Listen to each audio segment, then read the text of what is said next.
Hello, friends in gaming. It is I, SigTrent, game designer, co-creator of Everyday Heroes, and Shorn Sheep of SigTrent Games. Today I'm going to update you on what is happening with SigTrent Games, offer a bit of game design advice, and talk about my life and gaming in general. We will start with the news for SigTrent Games in week 44. Nothing to report on Shotgun Fantasy. We have a little bit of a logjam in our pipeline here as Anne is working on an outside contract for doing layout, and Shotgun Fantasy is ready for layout. So the logjam won't last very long, but we get a little bit of a delay on that, and that's fine because we've got a lot of other things to work on.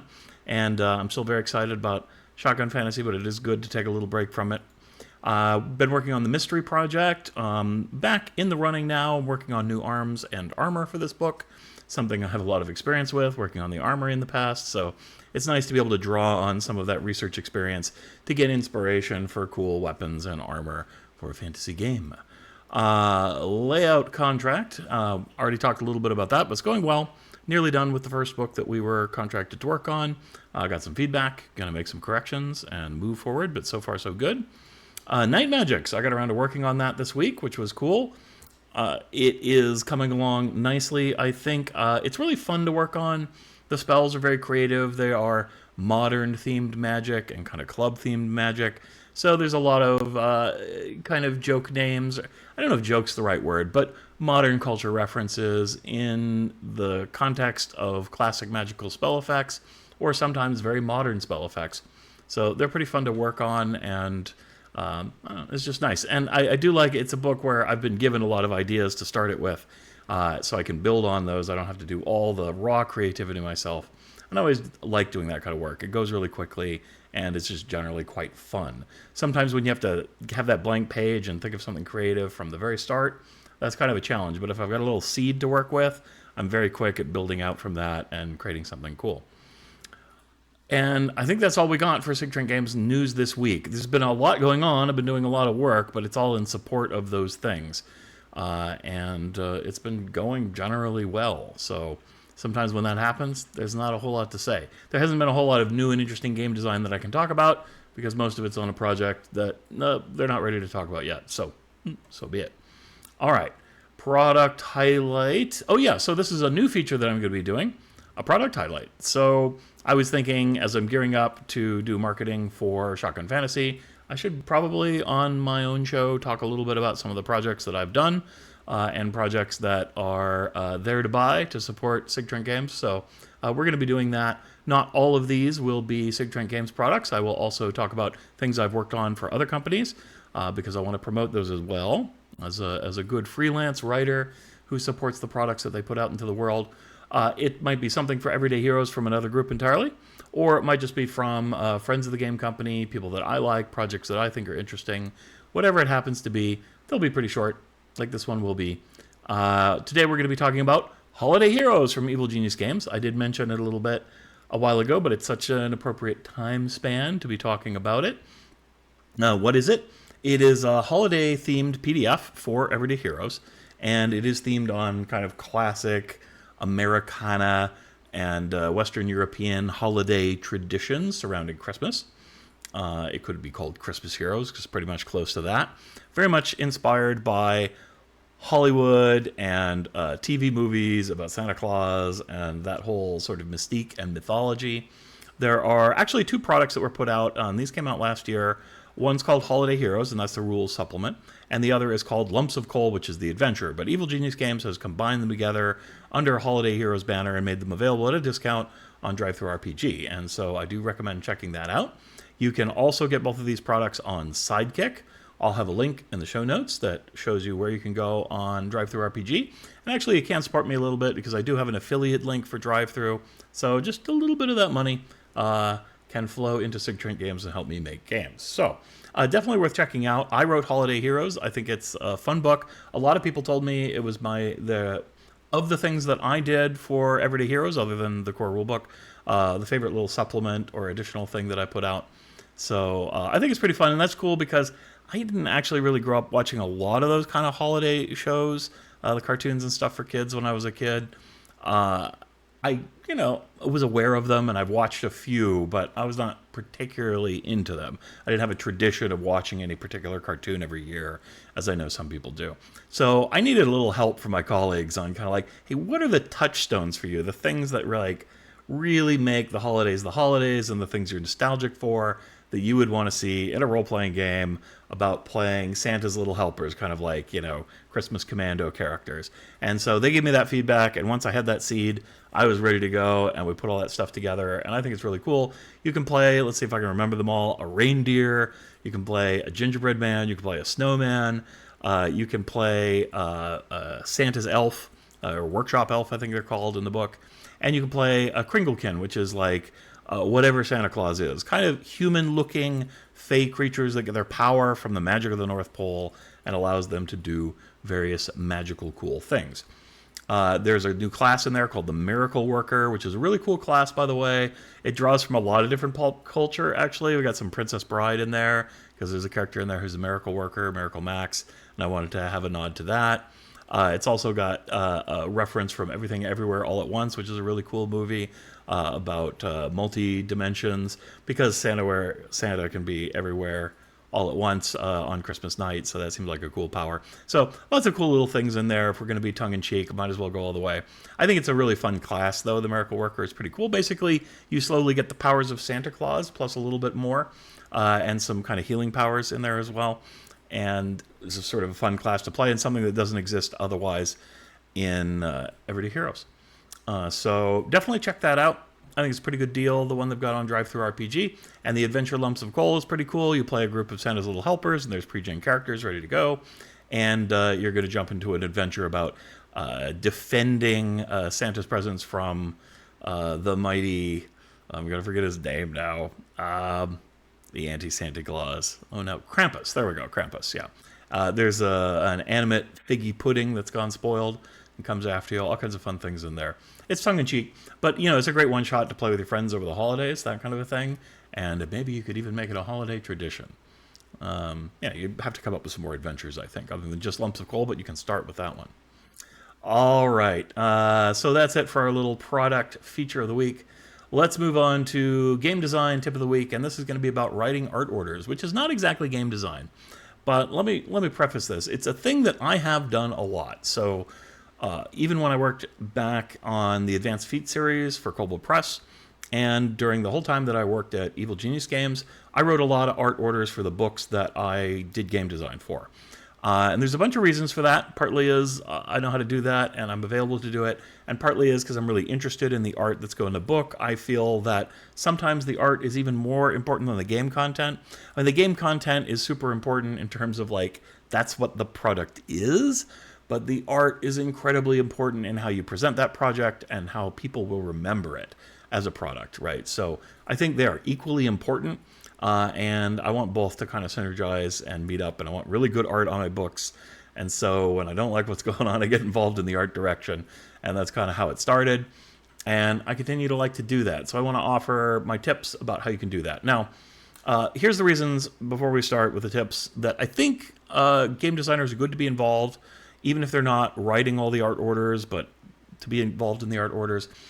First of all, we know the details of the subject matter of what is being illustrated, and that's really important. If somebody else writes the book, we understand, especially in an adventure, in a scene, what's the kind of particular information that the game master and the players really need to pick up on, so we can make sure that that is included in the art.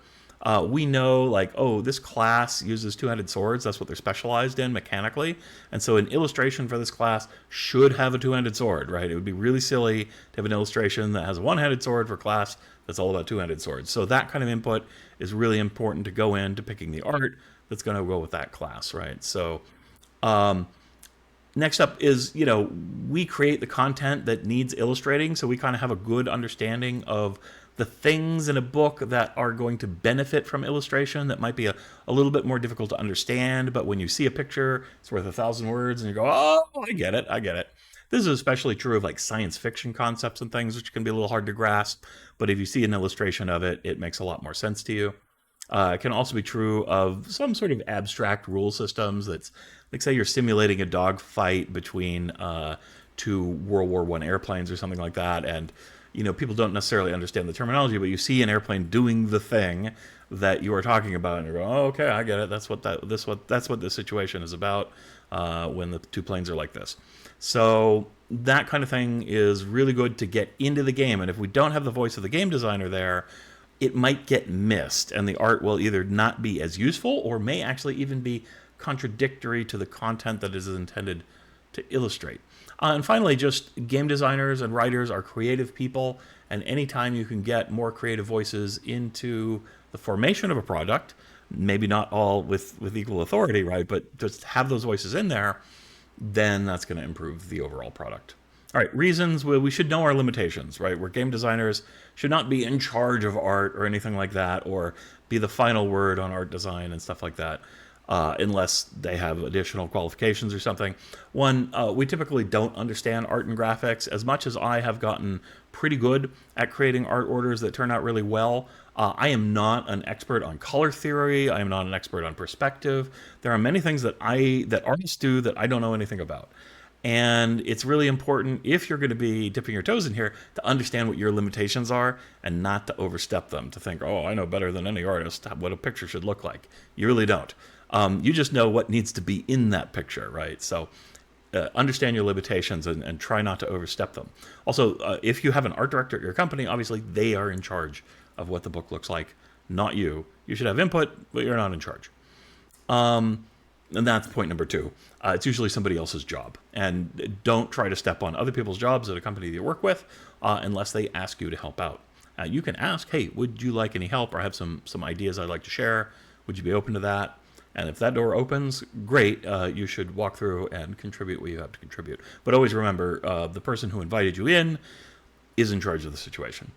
Next up, we are probably not the ones who are going to be held accountable if nobody likes the art in the book, right? So even if you wrote the art orders, and you might have been really responsible for choosing the contents of the art, but your name appears as a game designer, probably nobody's going to come in and go, "Oh, I hated the art in this book. That's Sig. He's the guy that did that." So keep that in mind. If you're not accountable, then maybe you shouldn't have control. But sometimes these things are going to happen anyway. All right, let's talk a little bit about my advice. So number 1 category for advice is think about the purpose of the art. So don't just, "Oh, this would be a cool picture," right?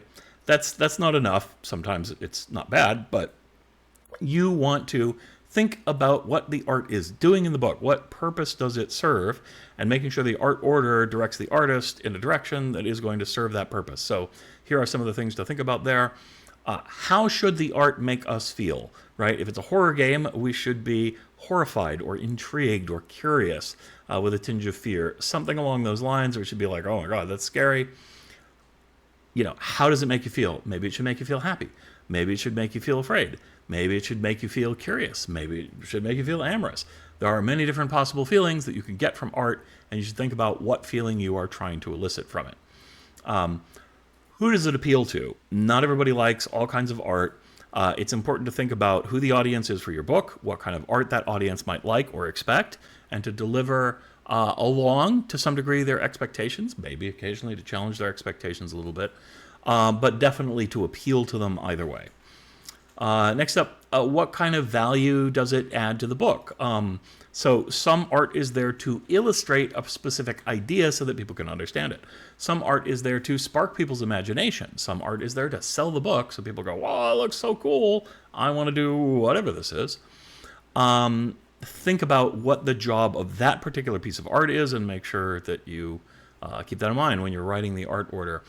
How does it represent the rules or story content? Ideally, again, just having a pretty picture is okay, but how can it represent some idea in the book? If it's going to appear in a feat section, it should maybe have something to do with the feats that appear in that feat section. If it is in a class section, it should definitely be illustrating some aspect of the class or a way in which we could view that class as a realized character. If it's going to appear in a rule section, it should show the thing, the rule, the action the rule is meant to represent in the game happening in the illustration, ideally. If it's an equipment section, it should probably be a piece of equipment that you were just describing, right?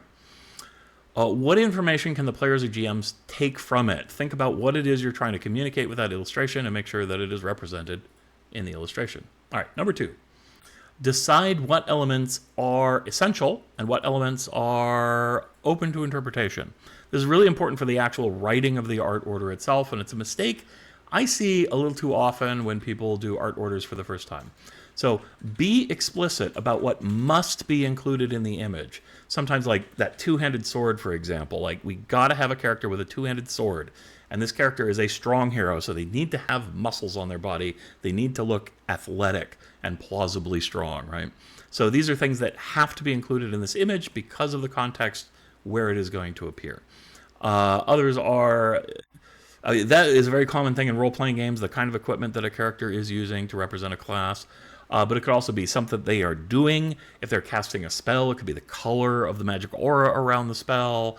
It could be the effect that the spell is having on the target of the spell, so that it accurately represents how the rules describe it happening. Things like that. And these are elements, or, there's magic symbols that are part of your clan system or something like that, and they have to be exact. Well, you need to include the exact descriptions of those symbols, where they should appear, how they should be used. The kinds of things that, if it is wrong, it will contradict other information in your book. 100% important for maps, especially. Maps need to be very explicit on what has to be included in order to make it match the action in the scene. Now, maybe it doesn't matter if there's a television set in the corner, or there's a bureau in the corner, or there's a table of magazines. You don't care. You just want some details of a living room. These are the things that you don't need to be explicit about. And you can just say, typical contents of a living room appear on the map. And then the artist will put whatever those things are. But think about, the typical contents of a living room, and if they might disrupt some sort of tactical idea that you had for where people could or couldn't take cover and things like that. So be very thoughtful. Be very explicit where you are welcoming the artist to make creative choices for you in the image, and where you want them to do exactly what you say. So I will, you could say, there are some people in the audience, and then I will say, you can decide what these people look like so long as they are modern people who might be at a shopping mall. And then let them choose all the other little details. You don't need to go into it. So you want to always, where you can, leave this room for artists to do what artists do. Like, you hire them, hopefully, because they are talented and creative and artistic, right? And so...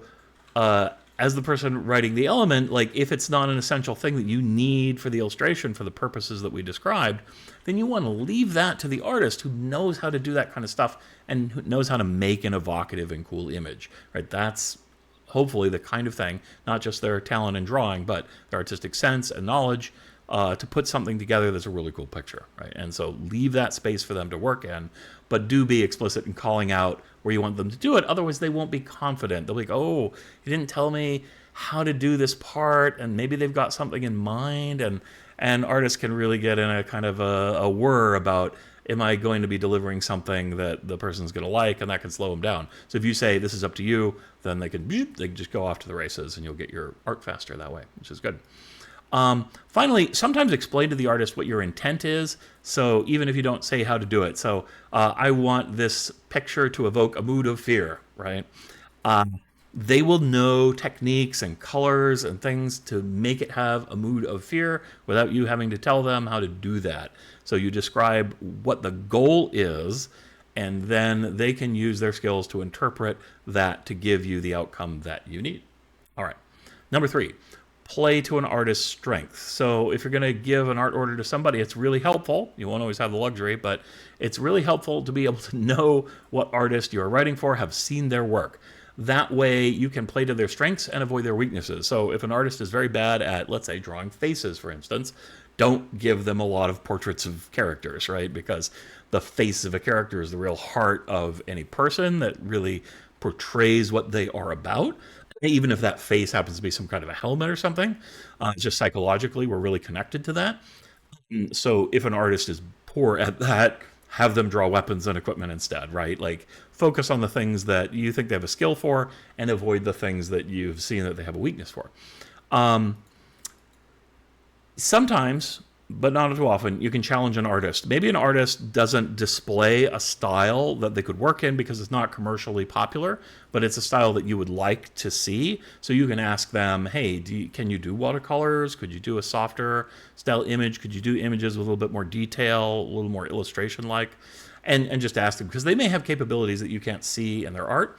And it's okay if you think somebody might be able to do something, but you don't see a lot of it in their art, to give them a challenge piece or two and see how it comes out. Maybe it won't quite good, and if it's not quite where you want it, you might not want to push too hard back on that. But and do that sparingly, right? Don't send them all challenge work, because if you don't like it, then nothing of it's good. But if one or two pieces are a bit of a challenge piece, and then you like what you see, you know that you can challenge them some more or give them more of that kind of work. And if it doesn't come back so good, then you don't have to do that. Which is another thing, the order in which you give out art orders to people is something to keep in mind. If you're going to do a challenge piece or something really challenging, maybe do that piece first, because then you're going to see what they're capable of or where they might have a weakness. And then on further art orders, you can dial it back a little bit, give them something you think they can handle with a little bit more aplomb. Keep your language as simple as you can when describing things, because not every artist might have the same vocabulary for, say, a horror genre or a science fiction genre that you do. So maybe they don't know what a mecha suit looks like. I mean, they probably do, but try to be as general with your language as possible. Also, you might work with artists who are in a different country and English is not their first language, or it might be going through a translator of some kind to get to them. So just be careful of that. The more basic and simple and direct your language is, the better they're going to be able to understand your intent and give you what you want. All right, number 4, describe the type of image. So a lot of people say what they want in an image, or what I see a lot is you do a monster manual and somebody sends the artist the description of the monster, right?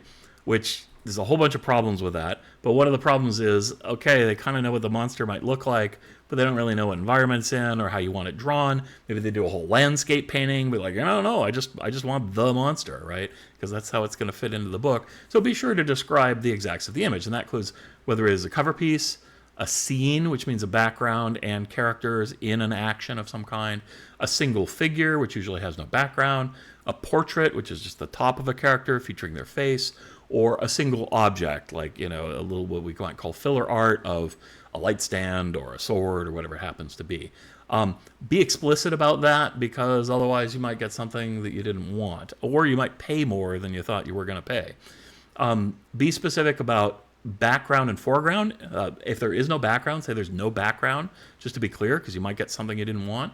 And if there is going to be a background, be sure to describe what the background is, how in focus you want it to be, things like that. Or you can leave that up to their discretion as well, but that's one of those things that's probably better to specify, because if they give you the thing that you didn't want, they're not going to be happy. So either invite them to be creative or specify which one you want. Specify the perspective on the action. So it's one thing to say two people are sword fighting, but the perspective of seeing one character from the back fighting the other on the front, or two people side to side, or there's a lot of different possibilities. You might get something pretty far away from what you were thinking. So talk about kind of where the quote-unquote camera or viewer is, right? Or if you have a menacing monster, might want it to seem like it's menacing the person who's reading the book, so it is staring you in the eyes. Or you might want to see it from the side, thinking it's looking at somebody else, hunting its target. Think about where that camera, or where we're viewing the image and its composition, and describe that as best you can, or say, hey, it's up to you to figure it out. Specify if it's color image or black and white image. Usually that happens right up front, but it's important to mention. I've seen it happen where you get something that you didn't want. Specify the style you want. If you want a specific style, usually going to go whatever style the artist normally does, but artists can do different styles. So talk about that a little bit if it's important. Usually that's going to be for all the pieces you ask for, but can be for an individual piece. Specify the size that you think it will appear, because the artist might have some knowledge about the kinds of detail that will show up in an image that's just going to be like a 1 by 1 inch in the corner of a page versus a giant cover, right? That's going to call for different artistic choices depending on the level of detail that the image is going to appear. So it's a good idea to give them a sense of how big it is. Now, of course, you might resize it a little bit. That's something that's easier to do these days, but it's still a good idea to present that information so that they can make good choices. Specify the shape of the object, because sometimes you want, for the layout of the book, a tall figure. Sometimes you might want a figure, because you just ask for a figure, you might get a figure standing up, you might get a figure sitting on a couch, you might get a figure lying down. You never really know unless you say specifically. So, and especially in a scene, it's good to say what the size ratio, how wide it is versus how tall it is, things like that. All that's really good information. Oh, and by the way, doesn't really fall into this category, but spell check your art orders. I've forgotten to do that and gotten some hilarious typo results on occasion. There's a very famous one from Escape from New York that I have. Anyway, definitely use the spell checker and check your art orders to make sure they are accurate and what you actually want to say. Okay, number 5, think about the cost. And this is something that game designers aren't going to do very often, but it is kind of important in the overall of game design. Don't get a more expensive type of image than you need. If a portrait will do, don't order a figure. If a figure will do, don't order a scene. And don't have a portrait order, if you're told, write an order for a portrait for a character, and then you describe an elaborate background, that is not a portrait, that is a scene. Don't do that, it costs more money. Also, think about how you might be able to reuse parts of the image. When I was doing the bonus features for Evil Genius games, like Holiday Heroes, we have little tokens that we use for the VTTs. So I always try to ask for, say, like the cover image, to have characters whose faces and torsos are separate enough from one another so that each of those sub-images within the cover could be made an individual token to be used in the game. And if I didn't think about doing that, they might be too close together or too hard to separate one character from another character, because important features of that character's portrait would be cut off by another character's body or a weapon sticking out or something like that. So that's just a really good thing to do, to think about multiple use. Another is when I asked for the cover for Everyday Heroes, I asked specifically for the image to be done in multiple layers with the background and foreground characters and 4 foreground characters all on separate layers, so that I could use each of these in different kinds of compositions or make kind of an animated GIF image of the different layers moving around to get a 3D effect. Things like that are going to give you more mileage and value out of the piece of art that you get than if you don't think about those things. Think about using the image for promotion, because that's another thing you're going to use these images for a lot, and the typical sizes of banners, things like that you're going to use in advertising, and make sure the images that you get for the book will also be able to serve those purposes as well. Usually you don't have to think too hard about that, but it is something to keep in mind. If you don't have any images that look good on a banner or something, that might be something you're like, well, I should definitely think about some images that could be cut that way. Finally, maybe you want to use the images for other projects. So sometimes getting something that's a little bit generic, if it doesn't have to be too specific. And if you do a genre like modern, well, use a modern character in one book. It might be a really good character to use in adventure or some other purpose, or making them an iconic character so they appear it again and again, and you get a lot more mileage and value out of the art that you've ordered. All right, finally, some meta considerations. These are things that don't have much to do with art at all, not even to do with money or the bookmaking business, but are things that I think about when I'm ordering art. Diversity and representation. I am a believer that we want everybody to enjoy games, to be able to at least occasionally see themselves or somebody like them represented in the game. I'm not a believer that you can't get into a character that doesn't look like you. Not at all. There's lots of characters, nothing like me, that I love. But it is nice from time to time to see somebody who reminds you of yourself, or maybe reminds you of your wife, reminds you of your best friend, whatever it happens to be. That's going to give people extra enjoyment, so it's something to strive for. So, think about it. Like, just try not to make all your images look like the same kinds of people all the time. Get a nice diversity going in there, and that's going to just make people enjoy the art a lot more, and make people feel better, and you get less criticism too. All wins all the way around. So do give that some consideration. And it's mostly just about looking at all the pieces you're doing for a book and going, hey, do I have any women in here? Is it all men? When I was getting clip art, not clip art, I always forget. I always say clip art, and then I can't think of the actual word. Stock art. There we go. When I was getting stock art, I noticed that almost all the spellcasters were women. Anybody actively casting a spell tended to be a female character, and anybody who had a sword happened to be a male character. It wasn't 100% like that, but there was a strong thing. And since I was illustrating a book full of spells, it's getting a lot of female character images. And that's fine, but I did have to kind of specifically put in, I want men casting spells so that I can have some of that representation too. And indeed, I found some. Still, when you get the book, you'll see there's a little more ladies doing the spell casting than men. That's what art was available. But I'm still happy it's a nice mix and a wide variety of interesting looking characters. Age and rating considerations is another one. Hey, is this a horror book? Is a little bit of cheesecake in there? Do we want sexy characters? Do we not want sexy characters? Think about that a little bit and just make sure you're making a conscious decision about it when you're ordering the art. In fantasy genre, I think this is less true than it used to be, but if you asked for a female character, you were very likely to get a sexualized female character, and that could be totally fine. I like some of those pictures. But if that's not what you want, be sure to say, hey, I want this person to be wearing practical, real-world armor, if that's your kind of thing. When I did the Advanced Feats series, I specifically tried to play against type, so we had a witch book, and, you get a lot of sexy witches in RPGs. And I was like, I'm going to have a sexy witch, but it's going to be a sexy guy witch. It could be a weird character. And he was a weird character, but I liked him a lot. He was pretty neat, and that's exactly what we got. And when I did do like a female cavalier character, I was like, I want her to have really realistic period armor of like a crusader or something, right? That a woman might have worn, which means it doesn't look like female armor particularly. The character is female, did give her long hair to kind of emphasize that, but she was not supposed to look sexualized at all, right? That was totally my anti-goal. And I did do other, pretty characters in the book because that's what the illustration calls for. So just think about it and make conscious decisions. Finally, copyright considerations.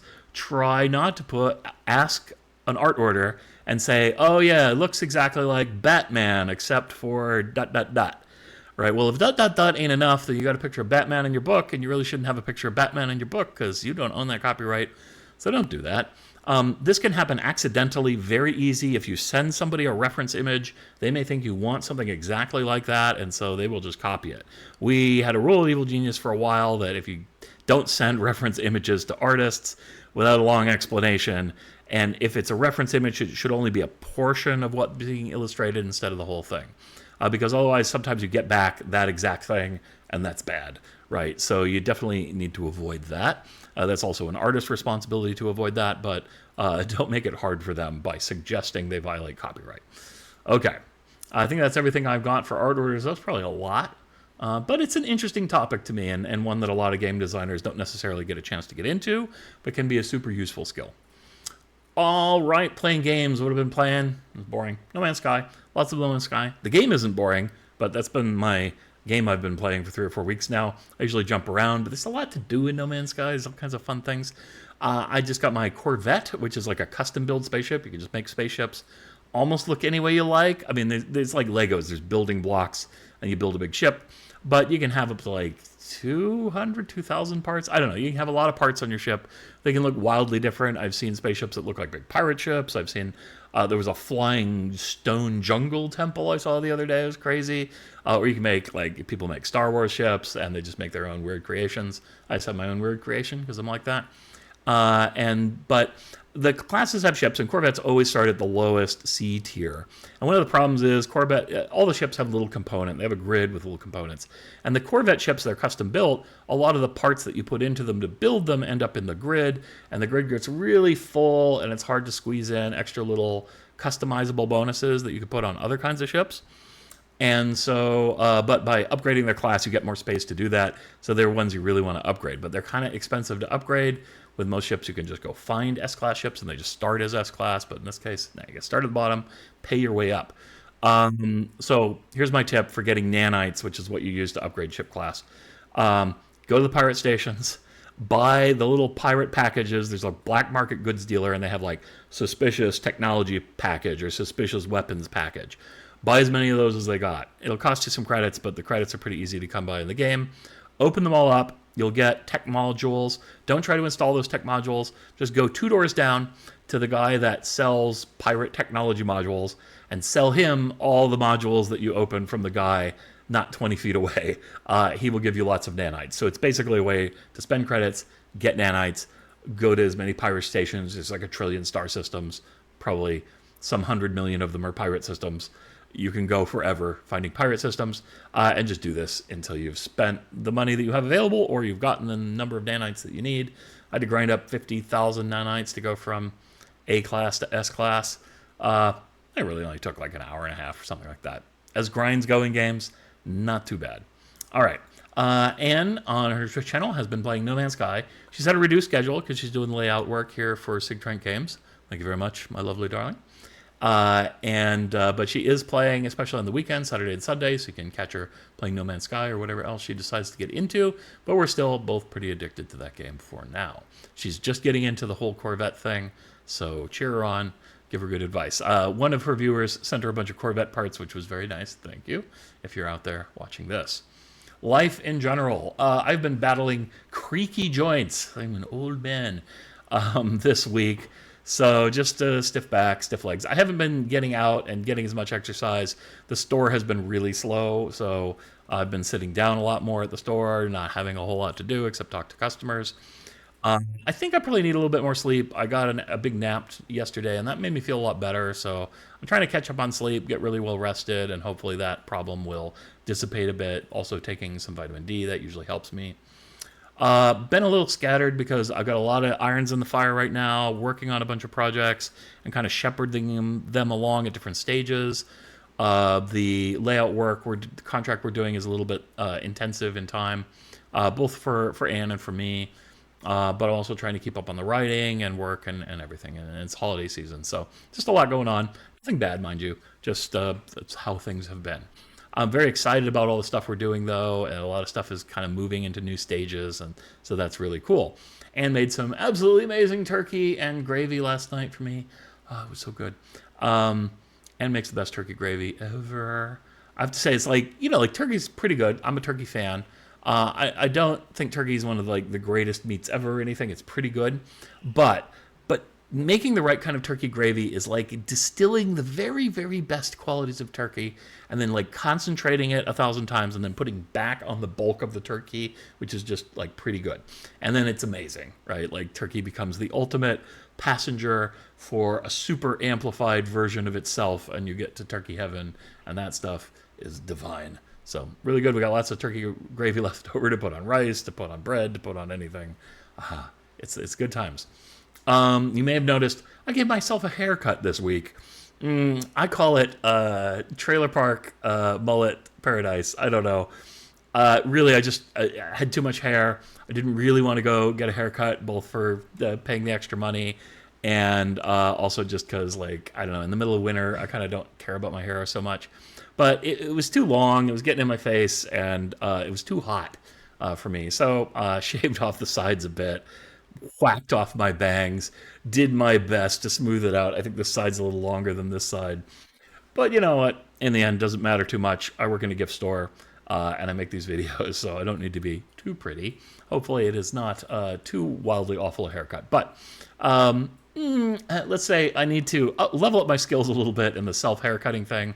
It is kind of challenging because you can only kind of see what you're doing, and you've only got two hands, and you got to hold a mirror, and I just don't have a great situation. I just do it out on the porch. So I think I could do better. But anyway, I'm still vaguely a little bit proud of myself because it isn't a complete nightmare, and I have no idea how to really do it correctly, so be it. Once or twice a year, I will go to a barber and get a real and truly and proper haircut, but I do try to save a little bit of money by not doing that like every month or so. All right, and of course the beard, much less fuzzy than it was, but that doesn't take any skill. I've just got a beard shaver. All right, everybody, that's it for me. I hope you have something you can do for yourself that makes you feel better this week, and have a wonderful time. Be sure to check out Holiday Heroes if you don't already have that. It is a great supplement for Everyday Heroes. And peace out, my friends. Take care.